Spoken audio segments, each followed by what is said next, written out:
Is anyone here? Welcome to round 3 of the Crazyhouse World Championship.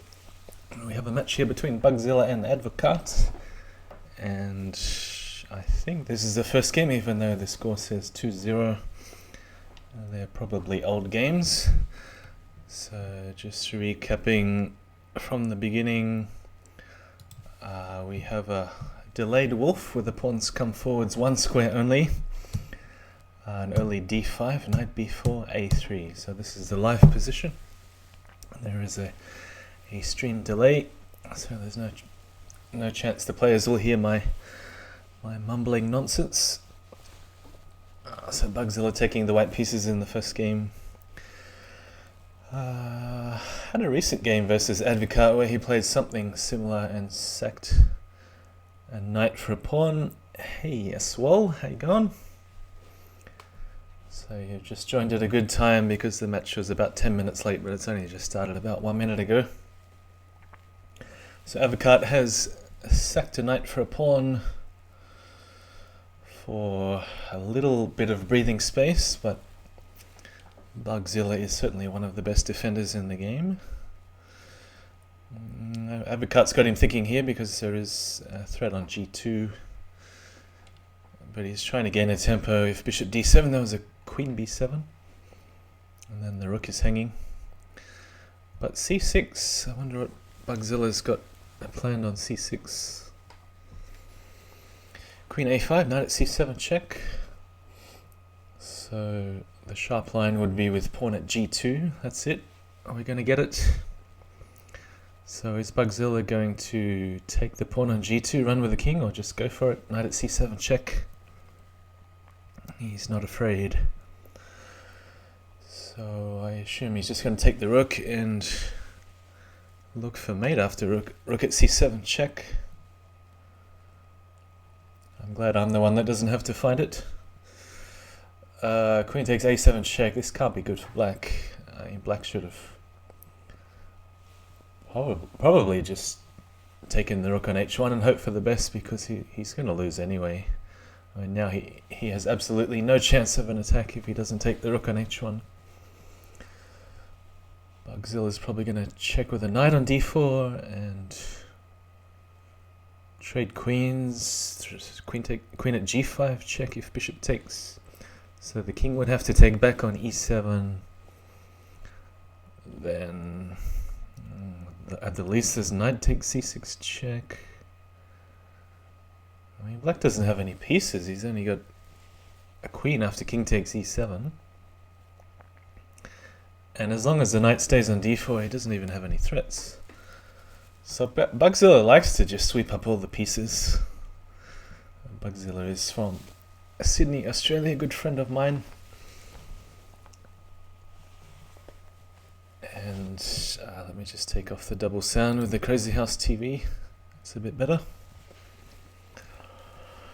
So I was even thinking Bugzilla would take the knight, queen takes f4, and then look for a mate because...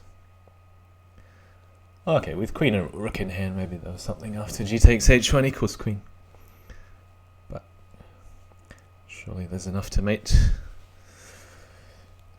So yeah, but with two queens, absolutely nothing black can do except check, pick up another knight, but the material is just overwhelming for Bugzilla. So material plus initiative. So knight takes c6 check coming.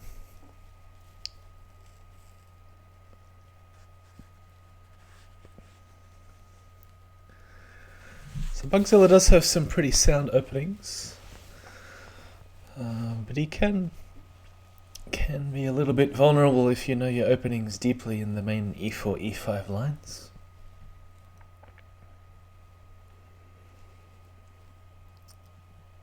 And I think Bugzilla would be one of the best players against offbeat openings. I think he'd just punish you from the very beginning.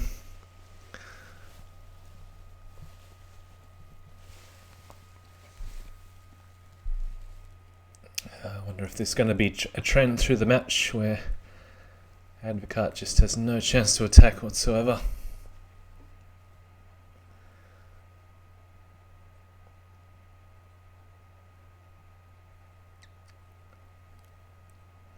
I'd probably expect e takes d7, yeah. You can afford to open the e-file, there's no danger whatsoever. I mean, look, he has every single square covered except for d1. And how is black going to get into d1? So game 1 is over. I'm going to go back to my Irish soup for a second, which I was in the middle of. Irish stew, I mean.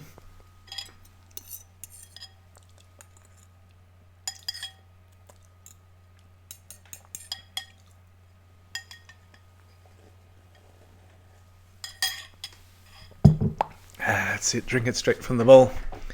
It was just about finished anyway. Alright, so I go from the top. d4, d5, bishop f4, knight f6, e3, knight c6, knight c3, bishop g4. Okay, this is getting back to normal. Trade of bishops, e6, bishop at g3, bishop at a5. Alright. I don't think white is likely to get an edge out of the opening if he doesn't play the move knight f3 till move number 8. Very unlikely. Knight e4 I would expect. And, well, tripling up of the bishops. Is Bugzilla going to defend? No, he's going to go for the attack. I can't see how you can not move the queen in this position. Queen d3, I suppose, but then pawn at e4. He's just going to get in first again, probably take the bishop once, I think. It's not that obvious. If he takes the queen, then he has less attack against the king. The white king I'm talking about. If he goes e takes d3, what would Bugzilla do here?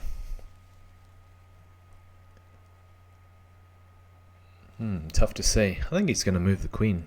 Queen d7. Let's try and predict Bugzilla's moves. No. I'm thinking he might go for the knight. Okay, this is a way to save his queen without having to move it. That's good. So Mugwort, I've played a good amount of Bughouse on chess.com, reached around 2,000, but I feel like my Crazyhouse skills are lacking. Any tips?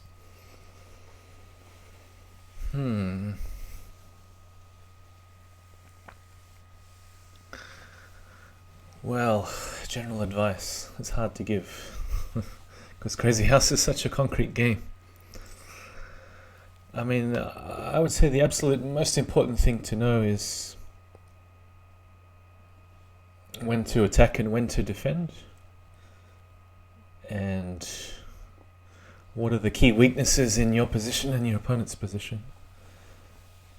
And the two things go together. Because if you know it's time to attack, then you have to know what to attack, and if you know it's time to defend, then you have to know what squares to defend. And really that only comes with a lot of experience. I mean, you literally have to play thousands of games. And there's no way around it. It doesn't matter how much time you spend learning openings or training with the engine, you just need to play thousands and thousands of games. So what happened after h takes g3, queen takes c7, queen c3, ef3.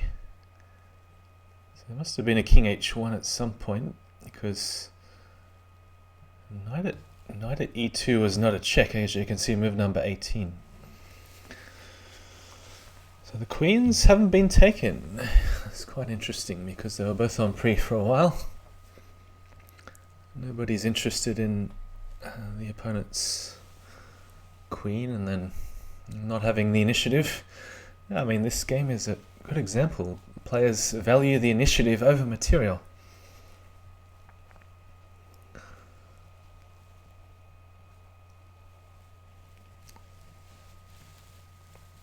It's a good idea to have some sort of a relative understanding of the piece values too in Crazyhouse. So often two minor pieces can be even slightly better than a queen. If it's a fairly closed position and there's no loose pieces for the queen to fork or set up checkmating patterns, often the two minor pieces are better. Often only one minor piece plus a pawn, if you have a little bit of initiative and a safer king, can be better than a queen.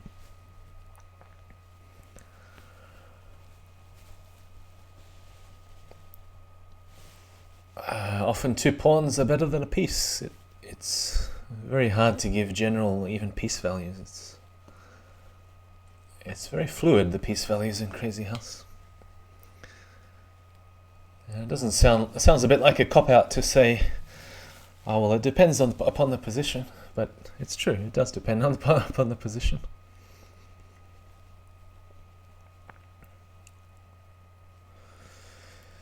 Yeah, I find that players are very different coming from a chess background into Crazyhouse or from a Bughouse background into Crazyhouse. And it could be both. I mean, I was playing competitive chess and I was playing Bughouse, so I'm not really the absolute best at either, but at least I have a reasonably good understanding of both going into Crazyhouse.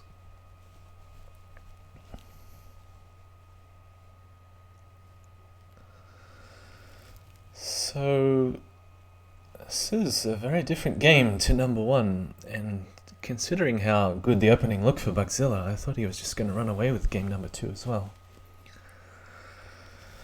But I do notice from playing Advocaat and listening to him a few times that he likes fortresses. Yeah, his preference is to defend and build up a wall around his king and to just slowly find little holes to counterattack when his defenses are all set up.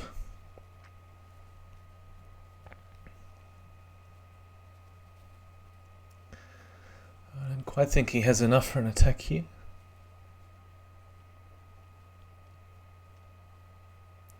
I mean, the direct attack with pawn at f6 I don't think is working. So, and Bugzilla is another player who often doesn't take the time to look at forced mates if it's more than a mate in 1 or 2. Whereas if you watch John Lee play Crazyhouse, he'll just sit there and work out the mate till the finish, even if it's a mate in 7 or mate in 8. There we go, just as I was saying, we weren't about to see a forced mate. I was only half watching, but I guess there was a bishop or a queen sack on h1 and then a rook at h2 to finish.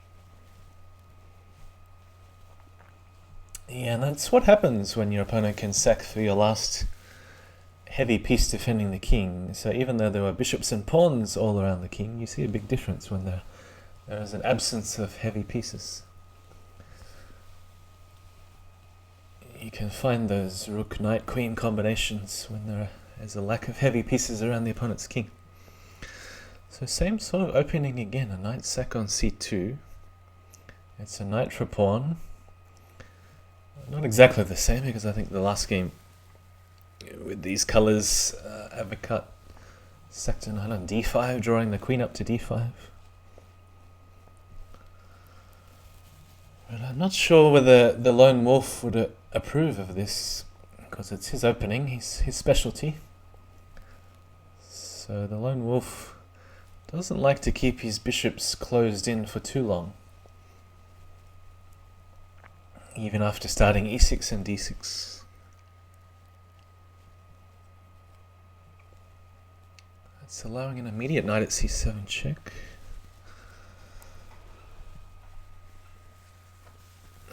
Is he going to grab the rook, or is there something better like e5? Yeah, e5, I'm sure he's going to have a look at it.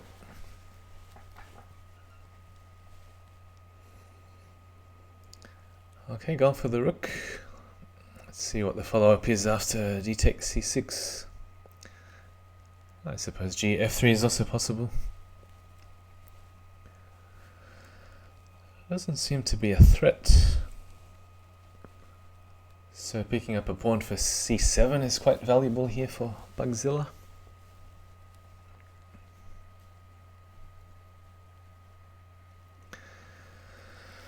F takes g2. Bishop takes, I don't really see an issue. H4. Yeah, probably just rook g1 and play simply. So black needs to do a lot more than just exchange a bishop to attack. He needs a knight for f3 or a heavy piece.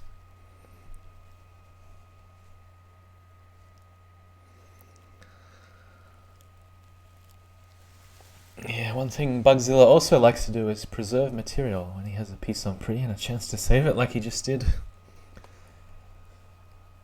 So both players tend to value king safety over everything else. It's quite interesting that we have a few sharp positions already, and it's only game 3.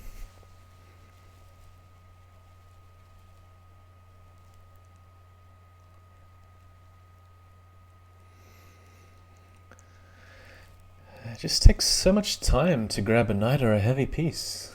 In the meantime,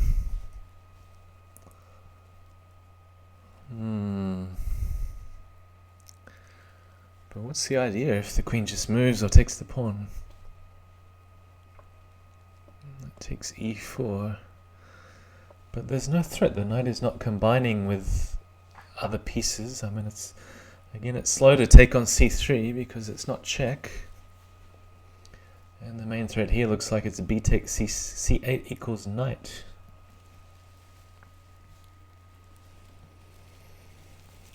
Knight at c6, well, he's got to watch out for knight at f3 check, so you don't want to auto-promote to a queen. Yeah, I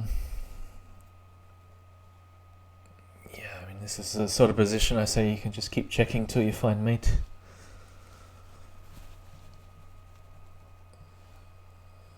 Yeah, rook at d7 mates, pawn at b7.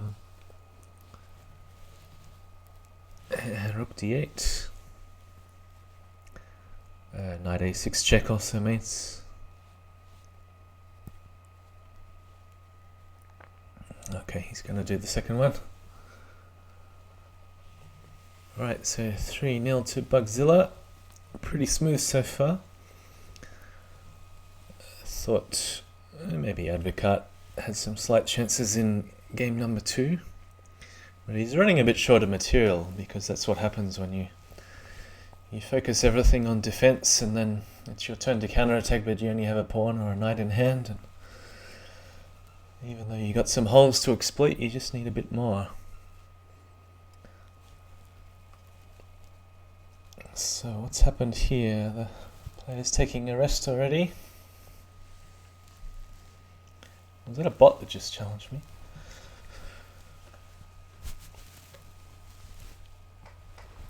Those lovely pawns. Yeah, that was the second mate I saw, knight a6 and pawn at c7. Rook d8 I thought was the more obvious way to do it. Coming back to here, rook d8, rook c8. Or you could make your promotion piece of choice when they block and you go b takes c8 equals something.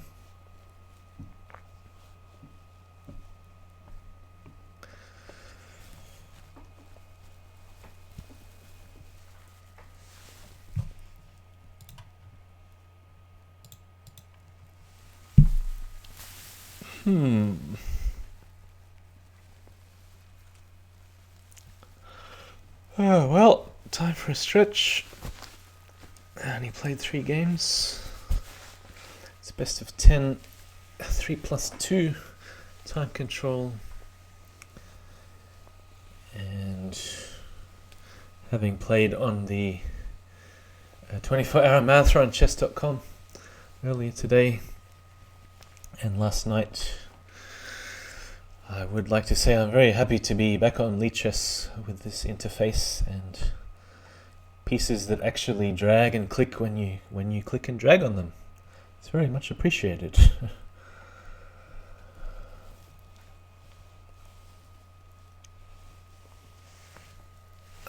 So what is happening to this match?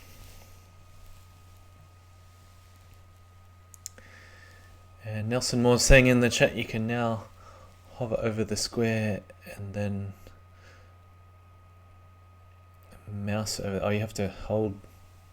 Oh no, just put the mouse over the square, then press the number 1 for pawn, 2 for knight, etc. And that saves a bit of time dropping. Well, it can if you get used to it. I still don't even think about it when I'm short on time. Kleine Beer.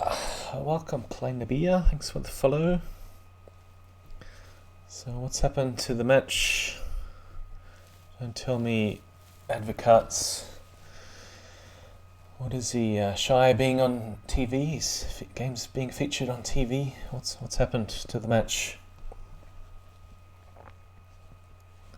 Here we go. They've resumed again. Yeah, but I wasn't even talking, Nelson, about the mouse slips. There were several parts in the video. I know it's a very long video. I made about 6 hours earlier today. But there are several parts when I was down to my last 2 or 3 or 4 seconds and either the screen froze or I clicked on the piece, it just wouldn't drag onto the board. And there are several times where I had a mate in 1 and I played it on the board and the piece just wouldn't drag or the screen froze in the last 2 seconds. I mean, I'm not the best with the mouse in any case, but when you're playing 0 increment and you're playing on a slower interface and you're bad with the mouse and you're streaming and talking and all the other things that could possibly go wrong all at the same time. Hey bunny, how you going?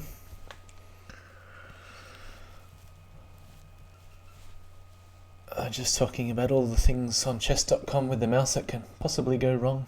They all go wrong when you've only got 2 seconds left and you have a mate in 1. So what's happened here? This is very different from game number 2, which was also d4, d5 structure, but the players here have both castled very early, which certainly did not happen in game number 2. Because if you were watching, there was a triple bishop on the h2, b8 diagonal.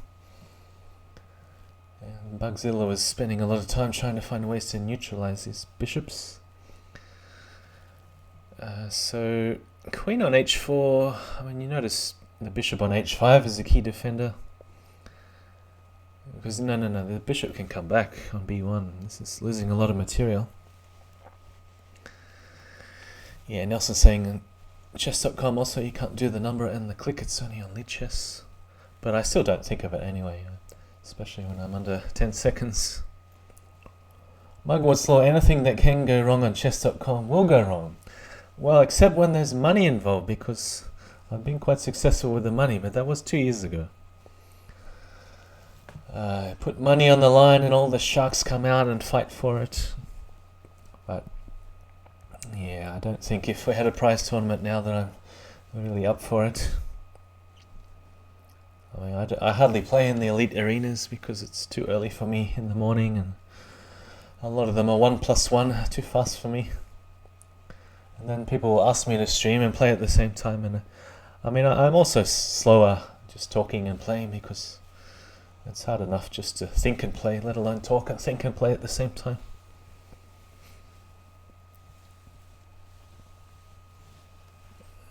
Doing 2 things at once is already difficult for me.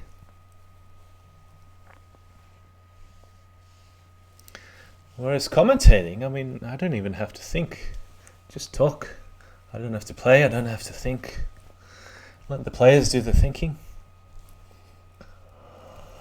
Alright, but seriously, what are we expecting here? A lot of places to drop the rook. Or is Bugzilla going to drop the... I was going to say he's about to drop the pawn instead. Yeah, he likes to put the opponent in a difficult spot where not everything is forcing, but the opponent just realizes how stuffed they truly are. Hard with 1+1, 3+0. Oh, that's Clearcast saying that. I thought for some reason it was Kleine Beer. No, all the Dutchies are here. Is Advocaat a Dutch name? Well, I thought he was quoting Moscow time, or maybe living in Moscow. But it sounds like a Dutch name to me. Knight h1 is made.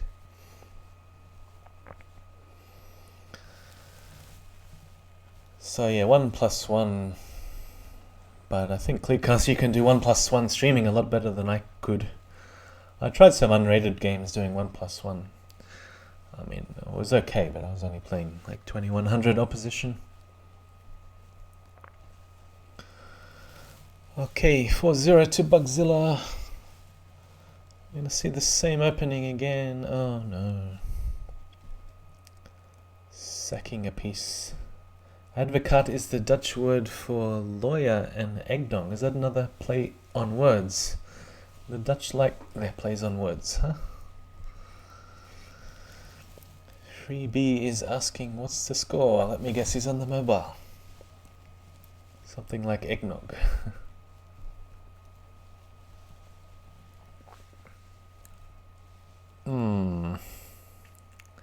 Kleine beer is a small bear or something, but it sounds like a small beer. Oh, but beer is spelled B-I-E-R.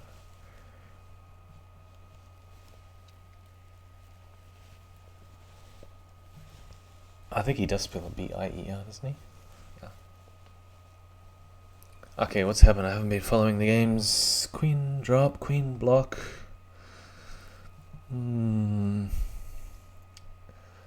How's he going to deal with... What, he's not even going to stop c takes b7 check? Surely he had to take on c6. Unless he's trying to set up some knight takes c3. Does it actually threaten anything? Let's see. B takes c3.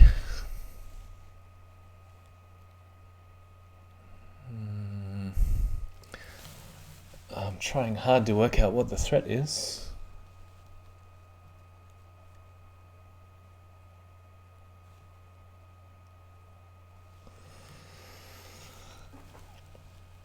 Yeah, Bugzilla doesn't see a threat either.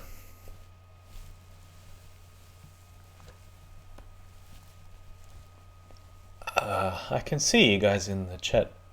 There is a bit of a delay, so in case my questions or answers to you don't make any sense at all, it's because there is a bit of a delay. Alright, so there was a knight trade on c3 and a bishop at b7. But already Bugzilla is rook and a pawn and 2 pawns up now for bishop. But most importantly, he's king as always. Queen a4 check. Queen a4 check. No, no queen a4 check. Alright, oh, he's going to trade queens first. But there could have been a knight at knight takes d6 allows a knight at c7. Yeah.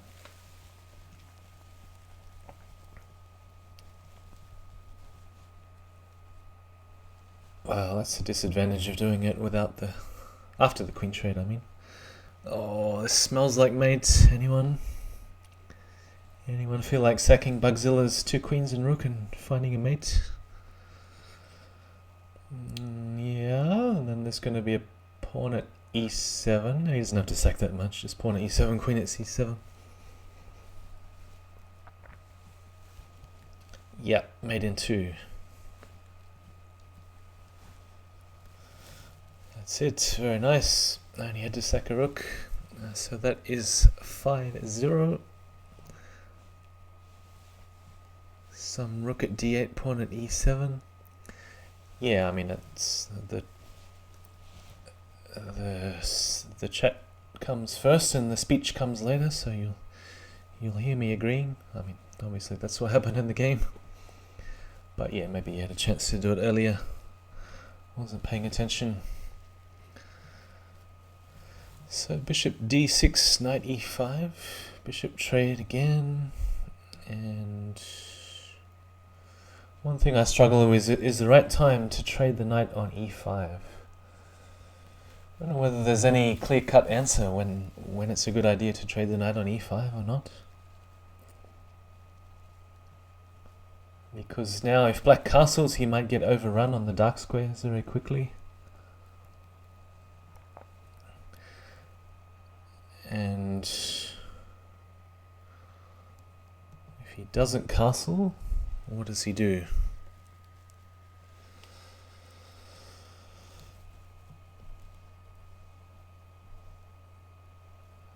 bolster the dark squares, perhaps. He's got to expect f3 coming. Thinking maybe bishop at e7 is a bit passive. Knight at g6, alright. So I'd expect Advocaat to play something like bishop at g3. I'm just trying to predict moves based on their style.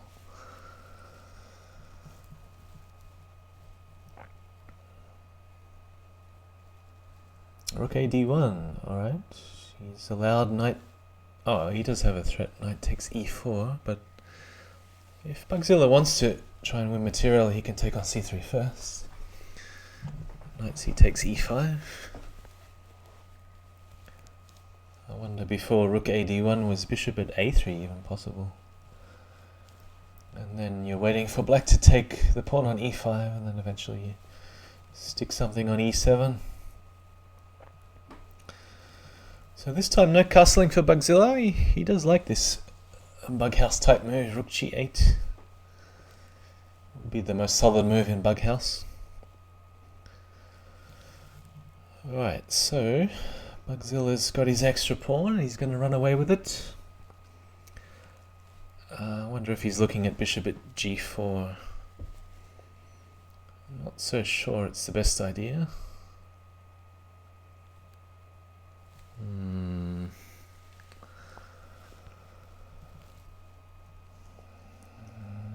But the rook would be well placed if there's any knight at f6 kind of stuff later on.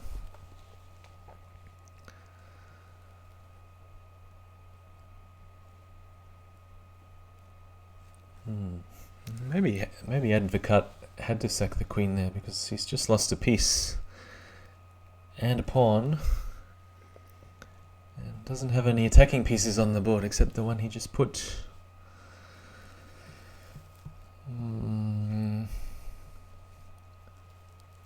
Bugzilla's probably going to defend h7 via some means like bishop at f5.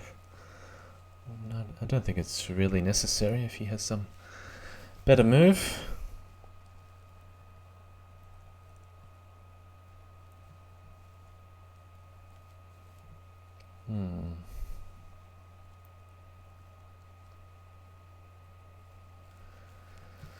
Taking his time. Yeah, I thought bishop at f5.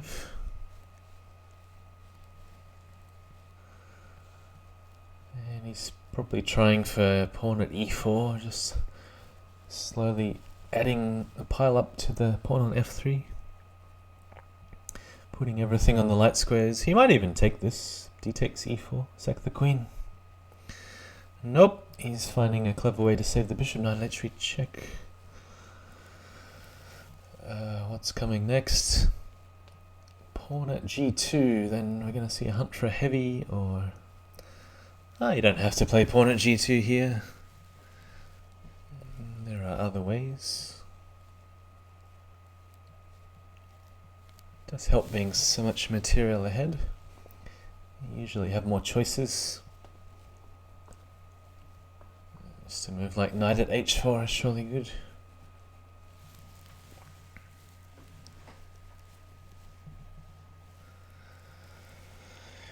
Knight at e5.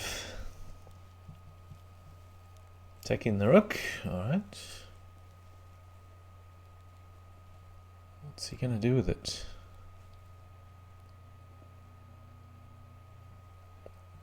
Maybe he wants to go knight at e3 and win another rook.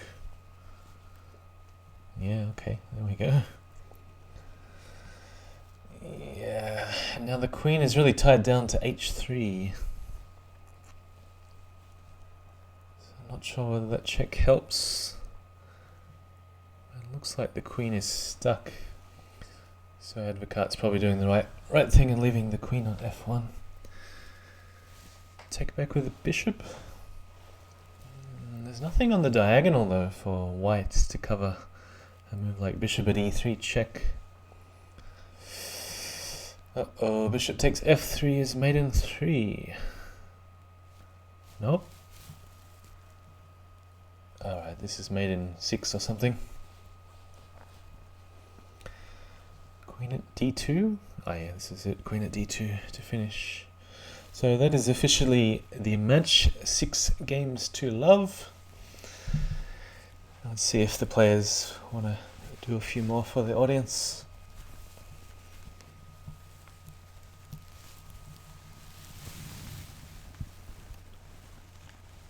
Die Blaue Sau is also watching in the game.